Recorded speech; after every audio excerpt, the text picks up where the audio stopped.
मैं Mumtaz Ahmad Khawaja teacher government UPS Mir and Khanpati आज फिर एक बार ऑनलाइन क्लास लेकर आपकी खिदमत में हाजिर हूँ। अजीज़ तलबा व तालिबात, आज की इस क्लास में आप सबका खैर मकदम है। अजीज़ तलबा व तालिबात, आज मैं फिर 8th क्लास ऑनलाइन लेकर आपकी खिदमत में हाजिर हूँ और हमारा सब्जेक्ट जो है हिस्ट्री है। और जिस टॉपिक की ओर आज हम बात करेंगे वो है एजुकेशन फॉर कॉमर्स। अजीज तलबा व तालिबात, you have read in your previous chapters that British was introducing a new policy regarding the education in India. हमने पहले असबाब में पढ़ लिया कि बरतानिया जो था वह हिंदुस्तान के अंदर एक नया एजुकेशन सिस्टम राज करना चाहता था, a new system of education। जैसे कि हम जानते हैं बरतानिया वाले ये सोच रहे थे कि हिंदुस्तान के अंदर जो एजुकेशन सेटअप है that's not fit for Europe.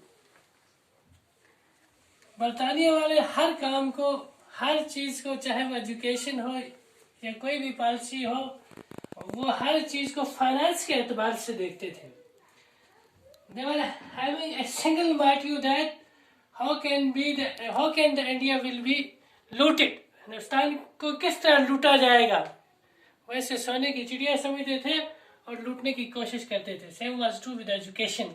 वो यहाँ एजुकेशन के एतबार से एक ऐसी पॉलिसी राज करना चाहते थे ताकि हिंदुस्तान को लूटा जाए, किस तरह हिंदुस्तानी को सप्रेस किया जाए।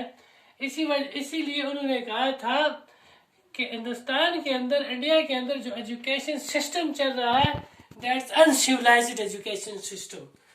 तो उन बरतानिया वालों ने बहुत सारे डिबेट्स किए। They have made many debates regarding the system of education in India and they tried to change the setup of education in India।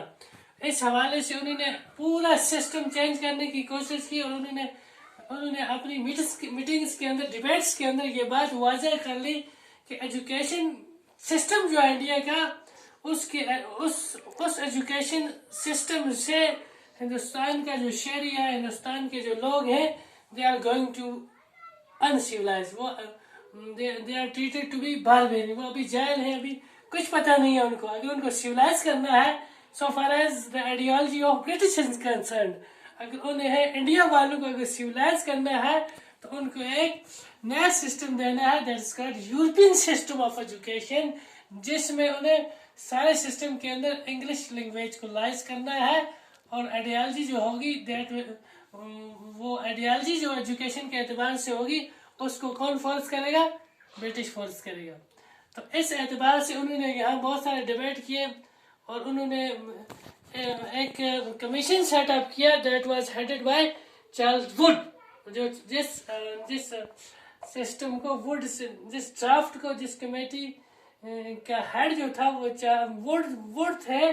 तो उस कमेटी ने जो सिफारिशात हिंदुस्तान को फराहम की, मैनी मीटिंग्स करके उस कमेटी की जो आखिरी सिफारिशात आई उसका नाम क्या दिया गया? Wood stage page. That's called as wood stage page. थोड़ा सा किताब की तरफ आइए। एजुकेशन फॉर कॉमर्स, जैसे मैंने कहा कि हिंदुस्तान के अंदर अंग्रेजों का एक ही मौक़िफ़ था कि इससे किस तरह पैसा बटोरा जाएगा, किस तरह चूसा जाएगा।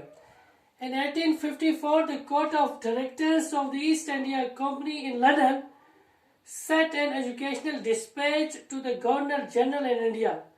एक dispatch कुछ फरमुदात फराहम किए, कुछ ऑर्डर्स फराहम किए, किसको? ब्रिटिश ने गवर्नर जनरल ऑफ इंडिया को, regarding the system of education in India, issued by the Charles Wood. और ये चार्ल्स वुड जो था ये उस कमेटी का सरबराह था जो कमेटी सेटअप की थी लंदन में regarding the education system of India. The president of the board of council of the company, it has come to be known as Wood's dispatch. और इसको चार्ल्स वुड के नाम पर क्या नाम दिया गया? Wood's dispatch. Outlining the educational policy that was to be followed in India, उस पॉलिसी को इजरा किया गया जो अब की बार हिंदुस्तान में लागू हो जाएगी। To be followed in India, it emphasizes once again the practical benefits of the system of education, learning as opposed to Oriental knowledge। Hindustan کے اندر جو سسٹم سیٹ اپ تھا that was called oriental learning. اس پورے system کو change کر کے اب ایک نیا سسٹم آ رہا تھا جس جو کمیٹی تشکیل دی گئی تھی جس کے سربراہ بورڈ آف کنٹرول جو تھا جس کے سربراہ تھے چارلز وڈ. اس نے جو سفارشات دی تھی انڈیا کے لیے اب وہ نیا سسٹم آ رہا تھا that was totally opposite to oriental learning. عزیز طلبہ و طالبات برطانیہ کا یہی سسٹم رہا ہے کہ کس طرح ہندوستانی کو سپریس کیا جائے اور ایجوکیشن جو تھا یہ ایجوکیشنل پالیسی جو تھی برطانیہ کے انڈیا کے دوارا وہ بھی یہی تھی کہ ہندوستانی کو کس طرح دبایا جائے. عزیز طلبہ و طالبات آج کے لیے اتنا کافی ہے. کل پھر ملیں گے انشاءاللہ. اللہ حافظ.